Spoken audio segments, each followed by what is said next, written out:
Bismillahirrahmanirrahim. Babu ma jaa fir rajul yatatawwa'u jalisan. Bab datang ni menyatakan seorang yang sembahyang sunat hal keadaannya duduk serta kuasanya berdiri. Tetapi kira saudaraku, harus seorang sembahyang sunat, tapi sembahyang sunat ni wajib tau dia, dengan duduk serta kuasa berdiri. Dia kuasa berdiri saja dia duduk, maka pahala dia hilang separuh, sembahyang sah. Kalau wajib tak boleh, dia kena buat semampunya, kemudian barulah, kalau tak boleh baru ditukar. Persoalan kita tengok dalam sembahyang masjid tu, kita tak tahulah, kadang-kadang betul, kadang tak betul. Dia sembahyang pakai kursi, tengok dia kalau sembahyang pakai kursi, dia tahu bahawasanya dia kalau sujud aja 2 kali ni kan memang dia tak boleh bongkar lagi dah. Ketika itu dia pun duduk atas kursi, dia tak pergi sujud dulu, tu tak sah yang kan. Ya, dia kena buat semampu, yang tak boleh baru ditukar. Sekarang dia sembahyang rakaat pertama, okey, rakaat pertama dia boleh rakaat, dia boleh i'tidal, boleh sujud tak? Boleh sujud, duduk antara sujud, sujud balik. Ya, nak bangun dah tak boleh. Ketika itu sembahyang duduk, baru dia sembahyang duduk. Sekarang benda tu dia boleh, tapi dia rasakan tak boleh nak bangun balik, dia pasang kursi, dia duduk dulu. Kan? Rakaat pertama tu dia rakaat boleh, i'tidal boleh, sujud boleh tu. Tapi dia tak nak pergi sujud, takut tak boleh bangun, dia duduk atas kursi. Itu salah. Sebab sujud dia boleh buat. Ya, dia kena turun pada sujud. Lepas turun sujud, baru duduk antara sujud, dia sujud balik, tak boleh bangun. Tak boleh bangun tu kau duduk, semain duduk pula. Tu cara dia. Dia buat kursi, dia duduk dulu. Tapi ada yang betul. Yang betul mana? Dia tanya kenapa tak pergi turun? Sebab tak boleh, kaki dia besi. Oh, dia orang kuat. Besi tak boleh turun. Kaki dia masuk besi, memang tak boleh turun. Tu tak apalah. Tu memang dia ada uzur. Setakat dia boleh pergi, setakat duduk, dia tak boleh pergi ke bawah.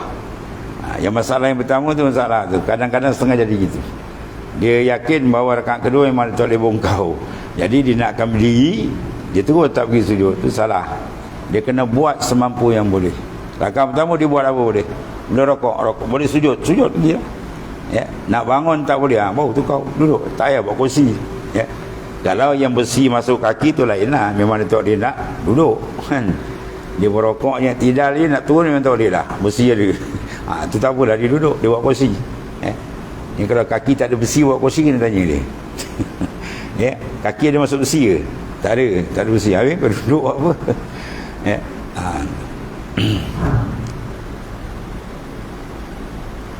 Timbul ada masalah, dia orang bahas masalah apa? Rokok, sujud i'tidal kan. Kemudian biasa orang duduk, kemudian dia sujud kan. Ada setengah pula dia orang tu buat contoh, tak boleh macam tu dia kata kena terus sujud tu, rokok. Dah tak boleh, baru dah habis sekali gendah atau kita sujud, baru dia pergi duduk dan sujud. Tapi yang ni tak berapa nampak kan. Sebab banyak tunggu dulu buat, duduk pun tak apa. Sebab kita duduk tu bukan kuasa nak duduk, kita turun duduk kursi tu kuasa kita nak sujud. Nak sujud, kita duduk baru kita sujud. Itu sebab dia tak boleh turun ke bawah. Yang kita bincang tadi masalah boleh turun ke bawah, dia tak turun. Dia turun letak kursi. Itu salah. Sembahyang wajib sembahyang sunat tak ada masalah. Sembahyang sunat tengok hadis ni. Maka setengah daripada dalil yang menunjukkan atas harus ialah hadis yang dikeluarkan oleh Tirmizi. Dia kata an Hafsah zaujin Nabi sallallahu alaihi wasallam annaha qalat ma ra'aitu Rasulullah sallallahu alaihi wasallam shalla bi subhati qa'idan hatta kana qabla wafatih sallallahu alaihi wasallam bi amin fa innahu kana yusalli bi subhatihi qa'idan, kemudian wa yaqra'u bis surah wa yurattiluha hatta takuna atwala min atwali minha. Hasan sahih. Diriwayatkan daripada Siti Hafsah binti Umar, ini anak pada Sayyidina Umar. Sayyidina Umar punya anak nama Hafsah, bagi kat Nabi dan ya. Sayyidina Abu Bakar punya anak nama Aisyah, bagi kat Nabi. Kawan bagi anak, boleh tentang kita. Ui, kau nak kita kawan nak bagi anak, kau dah pakai apa gitu. Ya, kalau orang Terengganu peranjat dah ni kan. Ya. Kita kawan dulu nak kahwin dengan anak aku lah gitu. Ya, jauh sisi umur. Sebab kita kira umur nafsu. Orang dulu tak kira umur kan. Dia kira boleh jaga tak anak. Ya, dia tengok orang ni boleh menjaga agama dia bagi kan. Ya. Rasulullah SAW pula punya anak Fatimah, bagi ke siapa? Sahabat juga, Sayyidina Ali. Tentu cara dia orang. Sekarang tak jumpa kan. Entah punya anak bagi kat anak, hei, kau dah tua macam aku nak bagi anak aku.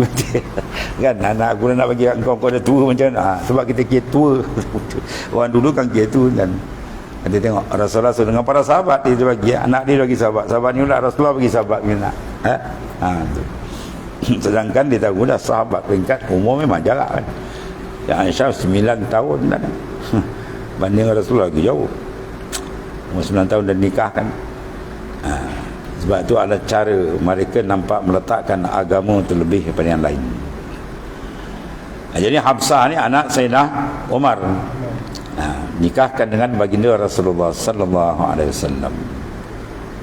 Seorang daripada isteri Nabi besar kita Muhammad sallallahu alaihi wasallam, bahawasanya berkata, tiada aku lihat akan Rasulullah sallallahu alaihi wasallam sembahyang pada sembahyang sunatnya hal keadaannya duduk, bahkan selama-lamanya ia berdiri sebagaimana adat orang sembahyang berdiri, hingga adalah ia dahulu daripada wafatnya sallallahu alaihi wasallam setahun. Setahun sebelum wafat tu Nabi sembahyang duduk. Sudahlah aku lihat berubah keadaan sembahyangnya sallallahu alaihi wasallam, maka maksudnya ianya sembahyang pada sembahyang sunat tu hal keadaannya duduk. Kerana maklum ia sudah tua dan letih. Jadi makna walaupun boleh diri tapi boleh duduk. Maka dengan kerana itu sembahyang duduk ia supaya tidak kurang ibadatnya sekali-kali. Kemudian kata Hafsah, dan membaca ia dalam sembahyangnya dengan satu surah, dan dibaguskannya bacaan yang tartil dengan secukupnya, hingga jadilah surah itu pada perasaan lebih panjang berasa daripada surah yang panjang daripadanya dengan tartil. Nabi baca itu cermat dengan tartil, tajwid cukup lengkap, rasa panjang. Dan kata kisah pada bab ini ada riwayat daripada Ummu Salamah dan daripada Sayyidina Anas bin Malik radhiyallahu anhu, dan kata Sayyidina Abi Hurairah, dan kata Abu Isa Tirmizi, pula hadis ini Hafsah ini hasan lagi sahih, mana sah hujah dengan dia.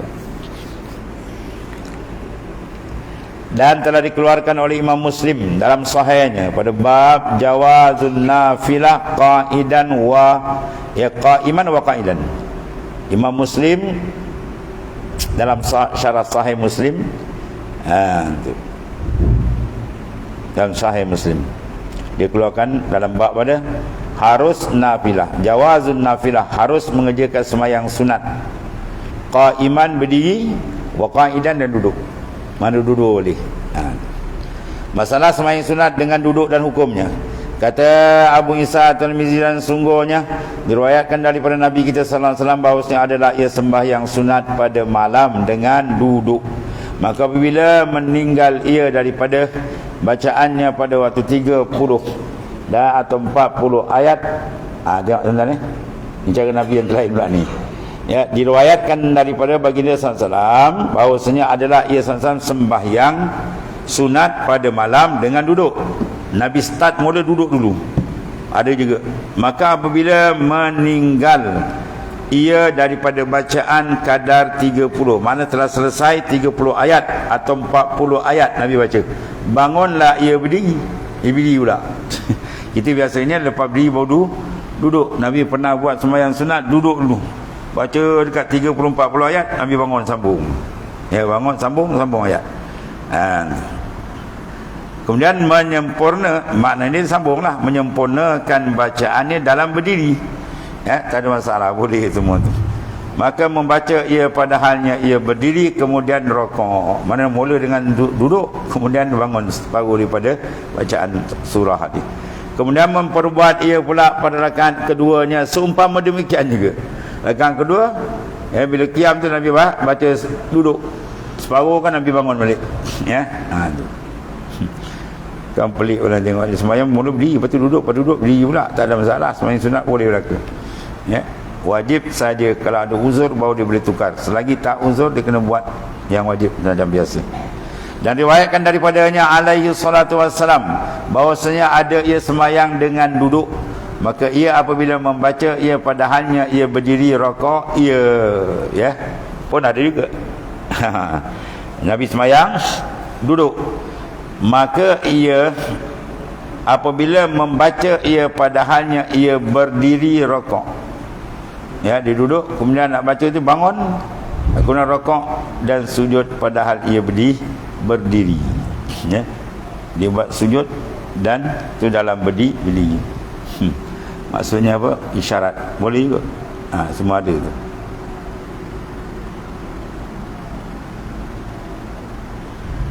Dan apabila membaca ia padahalnya ia duduk, rakaatlah ia dan sujud padahal ia duduk.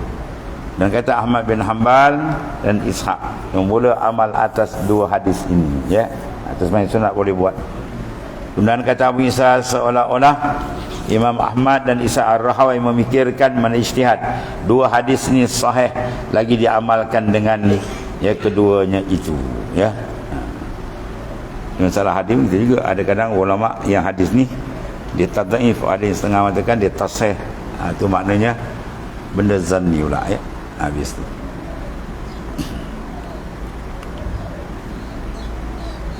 Dan kata Abu Isa seolah-olah Imam Ahmad dan Imam Isa Ar-Rahawi memikirkan dua hadis ini sahih lagi diamalkan dengan keduanya. Dan kata Imam An-Nawawi dalam Syarah Muslim, ya, harus sembahyang duduk serta kuasa berdiri. Iaitulah pada sembahyang sunat. Ini iaitulah ijma' ulama. Ini sepakat ulama mengatakan dalam sembahyang sunat saja, dia mampu berdiri, dia duduk boleh, tapi pahala dia hilang separuh. Tu. Kalau dia baring pula hilang lagi separuh. Ya, itu dalam hadis. Tu man shalla qa'iman fahuwa afdal wa man shalla qa'idan falahu nisfu ajri qa'im. Jadi sembahyang berdiri itu lebih afdal, tapi kalau dia sembahyang qa'idan duduk maka falahu nisful ajri qa'im, separuh daripada pahala orang berdiri. Wa man shalla na'iman pula, ya, dia sembahyang baring pula, falahu nisfu ajr qa'id, tolak separuh daripada pahala orang duduk. Ya, itu dah ada yang sahih, yang terlepas pun ada. Jadi maknanya itu ulama tanggungkan pada masalah sembahyang sunat. Ada pun yang wajib dia kena buat kecuali uzur baru dia boleh tukar. Wallahu a'lam. Bismillahirrahmanirrahim. Alhamdulillahirabbil alamin. Assalamualaikum. Subhanakallahumma